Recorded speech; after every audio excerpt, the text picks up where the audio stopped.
everybody, welcome back to our channel. In this video we have to learn some sentences which are related to the children and which we are used in daily life. ఈ వీడియోలో మనం పిల్లలకి సంబంధించిన కొన్ని English వాక్యాలను ఇంగ్లీష్లో ఏ విధంగా చెప్పాలో ఈ వీడియోలో తెలుసుకుందాం. So let's get started.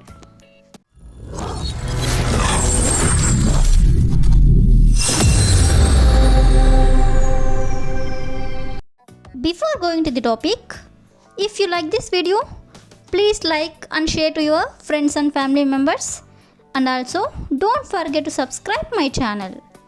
Okay, coming to the topic, first one is చదవడం అలవాటు చేసుకో. చదవడం అలవాటు చేసుకో. సో దీన్ని మనం ఇంగ్లీష్లో get used to reading. Get used to reading అంటే చదవడం అలవాటు చేసుకో అని. నెక్స్ట్ వన్ ఈస్ ఒకదాని తర్వాత ఒకటి చదువు అంటే ఒకటి చదివిన తర్వాత ఇంకొకటి చదువు అని. సో దీన్ని మనం ఇంగ్లీష్లో read one after the other. Read one after the other అంటే ఒకదాని తర్వాత ఒకటి చదువు అని. నెక్స్ట్ వన్ ఈస్ నువ్వు సరిగ్గా చదవకపోతే నీ టీచర్కి ఫిర్యాదు చేస్తాను. నువ్వు సరిగ్గా చదవకపోతే నీ టీచర్కి ఫిర్యాదు చేస్తాను. సో దీన్ని మనం ఇంగ్లీష్లో if you don't study properly I will complaint to your teacher. If you don't study properly అంటే నువ్వు సరిగ్గా చదవకపోతే I will complaint to your teacher అంటే నీ టీచర్కి నేను ఫిర్యాదు చేస్తాను అని. Next one is me teacher పరీక్షల టైం టేబుల్ ఇచ్చారు. మీ టీచర్ పరీక్షల టైం టేబుల్ ఇచ్చారు. సో దీన్ని ఇంగ్లీష్లో your teacher has given the exam time table. Your teacher has given the exam time table అంటే మీ టీచర్ పరీక్ష టైం టేబుల్ ఇచ్చారు అని.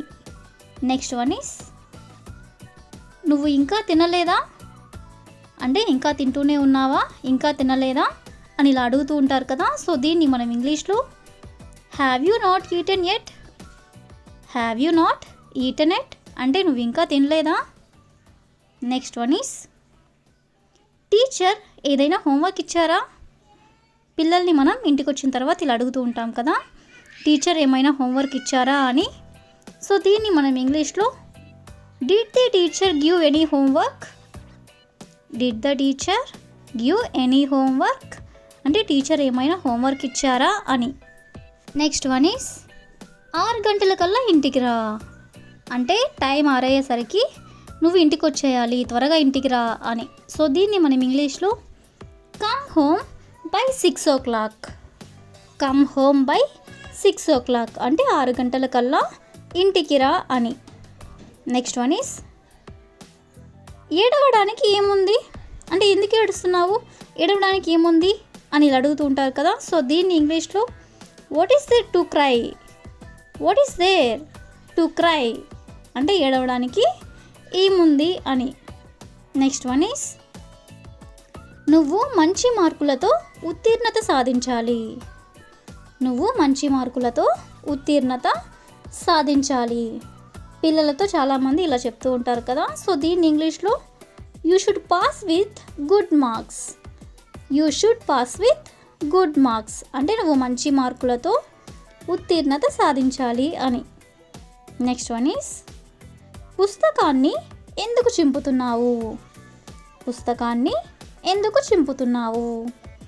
సో దీన్ని ఇంగ్లీష్లో why are you tearing the books. Why are you tearing the books అంటే పుస్తకాన్ని ఎందుకు చింపుతున్నావు అని. నెక్స్ట్ వన్ ఈస్ గంటల తరబడి ఫోన్ చూడకు. గంటల తరబడి ఫోన్ చూడకు.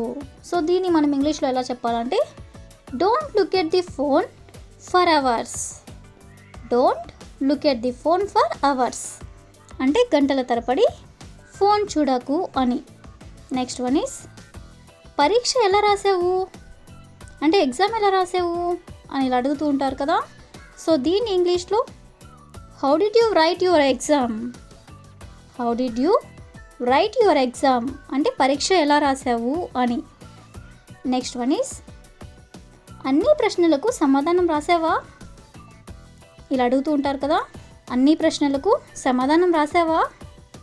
సో దీన్ని మనం ఇంగ్లీష్లో ఎలా అడగాలంటే, did you answer all the questions? Did you answer all the questions అంటే అన్ని ప్రశ్నలకు సమాధానం రాసావా అని. నెక్స్ట్ వన్ ఈస్ లంచ్ పూర్తిగా తిన్నావా అంటే ఇంకేమైనా మిగిల్చావా, పూర్తిగా తినేసావా అని ఇలా అడుగుతూ ఉంటారు కదా. సో దీన్ని ఇంగ్లీష్లో have you eaten your lunch completely? Have you eaten your lunch completely అంటే లంచ్ పూర్తిగా తిన్నావా అని. నెక్స్ట్ వన్ ఈస్ బట్టలు ఎందుకు మురికి చేసుకున్నావు? బట్టలు ఎందుకు మురికి చేసుకున్నావు? సో దీన్ని ఇంగ్లీష్లో why did you get your clothes dirty? Why did you get your clothes dirty అంటే బట్టలు ఎందుకు మురికి చేసుకున్నావు అని. నెక్స్ట్ వన్ ఈస్ ఎందుకు పారేస్తున్నావు? ఏదైనా పారేస్తున్నప్పుడు ఇలా అడుగుతుంటారు కదా, ఎందుకు పారేస్తున్నావు అని. సో దీన్ని మనం ఇంగ్లీష్లో why are you throwing it away? Why are you throwing it away అంటే ఎందుకు పారేస్తున్నావు అని. నెక్స్ట్ వన్ ఈస్ ఎందుకు ఇలా నీరసంగా కనిపిస్తున్నావు అంటే ఏమైంది, ఎందుకు ఇలా నీరసంగా కనిపిస్తున్నావు అని ఇలా అడుగుతుంటారు కదా పిల్లల్ని. సో దీన్ని ఇంగ్లీష్లో why do you look so dull? Why do you look so dull అంటే ఎందుకు ఇలా నీరసంగా కనిపిస్తున్నావు అని. నెక్స్ట్ వన్ ఈస్ నీకు ఎన్ని మార్కులు వచ్చాయి అంటే నీకు పరీక్షలో ఎన్ని మార్కులు వచ్చాయి అని ఈ విధంగా అడుగుతుంటారు కదా. సో దీన్ని ఇంగ్లీష్లో how many marks did you get? How many marks did you get అంటే నీకు ఎన్ని మార్కులు వచ్చాయి అని. నెక్స్ట్ వన్ ఈస్ వెంటనే తీసివేయి. వెంటనే తీసివేయి. సో దీన్ని ఇంగ్లీష్లో clear it up immediately. Clear it up immediately అంటే వెంటనే తీసివేయి అని. నెక్స్ట్ వన్ ఈస్ మురికి కాళ్ళతో లోపలికి రావద్దు. మురికి కాళ్ళతో లోపలికి రావద్దు. సో దీన్ని మనం ఇంగ్లీష్లో don't come in with dirty feet. Don't come in with dirty feet అంటే మురికి కాళ్ళతో లోపలికి రావద్దు అని. That's all for today. I will ask you A question for you. నీ బట్టలు ఎంత మురికిగా ఉన్నాయో చూడు. నీ బట్టలు ఎంత మురికిగా ఉన్నాయో చూడు. If you know this one in English, please comment in the comment section. Thank you for watching.